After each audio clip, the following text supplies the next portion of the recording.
Outro ponto que creio que seja um dos principais de la política é isto.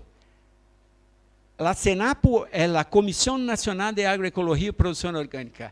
Quando se criou a política, se criou um colegiado responsável por fazer as propostas e o acompanhamento e as cobranças que tem que fazer sobre o andamento da política.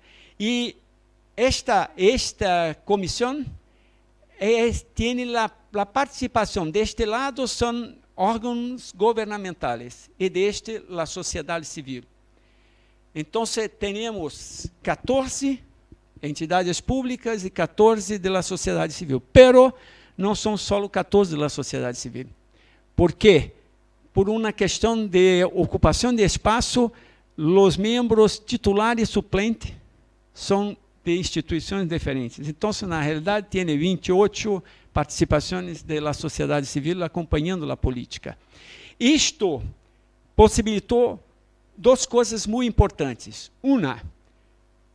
Uma presença maior da sociedade acompanhando o processo. Pero, do lado de cá, há uma coisa que creio que nós conversávamos em la vinda para cá, que é comum em o governo, que os órgãos de governo não conversam entre si. Então, cada tem suas políticas, seus trabalhos e tal, então não há uma articulação de políticas nem entre os órgãos de governo. E com a criação da comissão, os órgãos de governo começaram a conhecer os outros e o que faziam, porque muitos não sabiam nem quais são os trabalhos, os planos, os objetivos que haviam que fazer.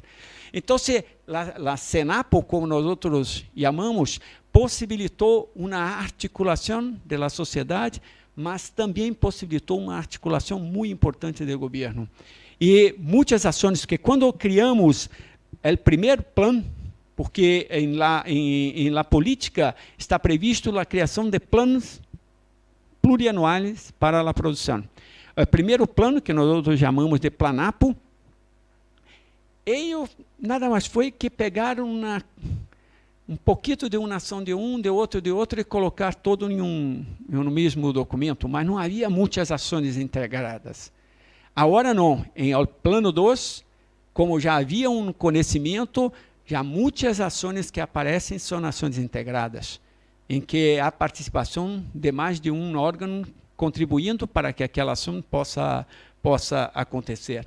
Então, creio que a lição mais importante da política nacional foi isto, a criação de um fórum em que permitisse que governo e sociedade pudessem fazer de forma integrada a construção, a avaliação, as críticas, as propostas de melhoria que tem que haver. Consumo de alimentos saudáveis e uso sustentável dos recursos naturais. Então, este foi nosso marco. Pero, o mais importante é que a política nacional propunha que dos projetos que haveríamos de trabalhar era a criação de outras políticas públicas em nível de los estados, para que houvesse como que uma continuação de las propuestas com medidas em cada uma das unidades da federação. Então, hoje nós temos muitos estados que já têm. Agora mesmo estava em São Paulo nesta semana e foi o lançamento, a aprovação da lei de São Paulo, criando uma política estadual de agroecologia e produção orgânica. E se mira as políticas estaduais que estão sendo aprovadas, vai ver que tem uma semelhança muito forte com a política nacional. Então, isto é bueno, ¿por quê?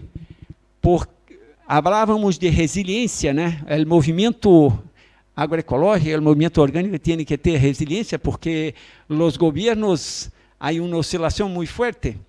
O que passa é que quando temos as políticas estaduais, há uma situação que quando a política federal não está boa, pero a política do Estado pode ser que esteja, e dá continuidade a umas ações. Então, vamos fazendo com que, com o passar do tempo, há uma condição de continuidade maior do que se só havia uma política nacional. Então, isso é uma estratégia muito importante para dar continuidade a políticas públicas.